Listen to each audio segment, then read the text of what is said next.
last year was the third year that we were doing this, and we actually came out really bigger compared to the other years.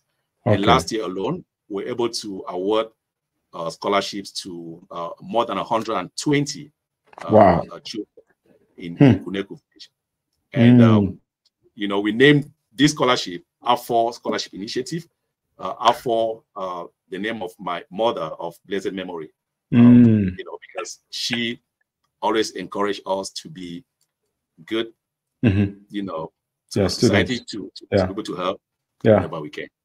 Wow. That is very interesting. So you name it after mom, late mom, Mama Afo, so that her spirit of encouragement will continue to touch and encourage and uplift the young people who are dedicating themselves to education. Is that what you mean? Absolutely. Absolutely. Wow. That is very, very touching. And we hope and pray that her spirit, which has already molded you, will continue to mold other young people who are taking an interest in studies.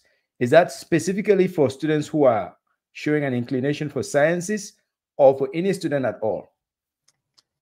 Yeah. So it is tempting, you know, to think that one will always try to encourage people to follow their direction. But what I've learned in life is that, you know, you have to encourage everybody, because you really don't know who is going to be the next big thing. Yes. And so, no, the scholarship was pretty much need-based. We gave like 100 need-based scholarship last year, and 20 were merit-based. Okay. You know, we always recognize merit, but we also don't forget the need-based. Yes. Because some people could not qualify for merit. Yes. Not because they are not smart, but probably because of circumstances. Circumstances, that's right. Absolutely. Absolutely. That is very interesting. You know, usually we hear merit-based, and we forget that there are people who are even more vulnerable. And they too are deserving. They too need a little push. And you never know what that would amount to. So, and I would say, look back to the values of late mom. When she was encouraging you, she knew you were showing an interest, but she did not know exactly what you were going to grow up to become. So it's very important that you avoid that bias, because if you bias towards others and you make it purely merit-based, or that you're not going to give a little push to someone from the arts, we don't know if this guy's going to grow up and become the next Michelangelo. So I think that's very thoughtful on your part and your team. Yes. Absolutely. One thing I still like to learn a little bit about is, as you are in a field that is somewhat not very, it's unique, so to speak.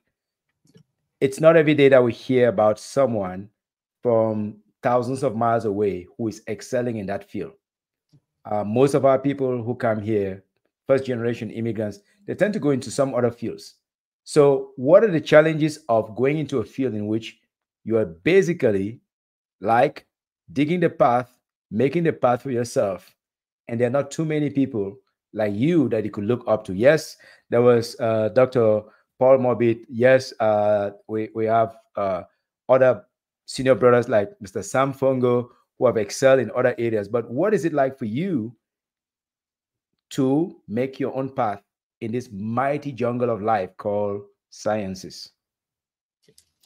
That's a very good question, and that's something that I, you know, it's really going to be rewarding if I can encourage my younger brothers and younger sisters to join this amazing field. So I can very briefly just discuss the pathway of doing what I do.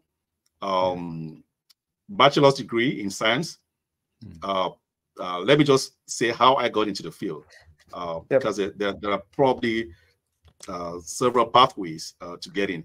But bachelor's degree in science, a master's degree in physics, a doctorate in radiation oncology physics, and then a residency and fellowship in radiation oncology physics. And that's it. And the ultimate goal in the US is to pass your medical board exams. So there are 3 parts to it. Part 1 and part 2. Typically, you take that while you're in school. And then part 3 is the oral exam. And so I am board certified by the American Board of Radiology. And that is the ultimate goal for anyone who wants to practice in the field.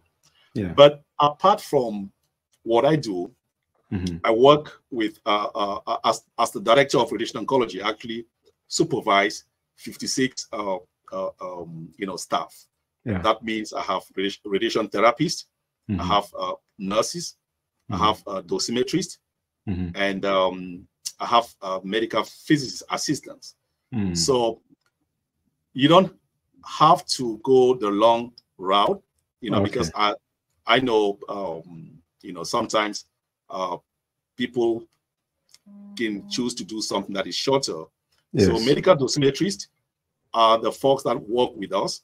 And to become a medical dosimetrist, if you have a bachelor's degree in science, it could be math, it could be engineering, and then you can do a professional diploma in medical dosimetry that will see you graduate in about a year, 12 calendar months, and you become a medical dosimetrist. And it's a very rewarding field. I am very happy that I was able to encourage some African kids back in Texas, and they are actually excelling well in medical dosimetry. I have not yet been able to encourage somebody from Cameroon. That is really my ultimate goal. And anyone tuning in, listening to us today, your audience, I encourage them, please reach out directly to me. You know how to, you can just look me up. You'll see me on the website. You can send me a direct email. I will be very happy to connect back and work with you and give you a pathway.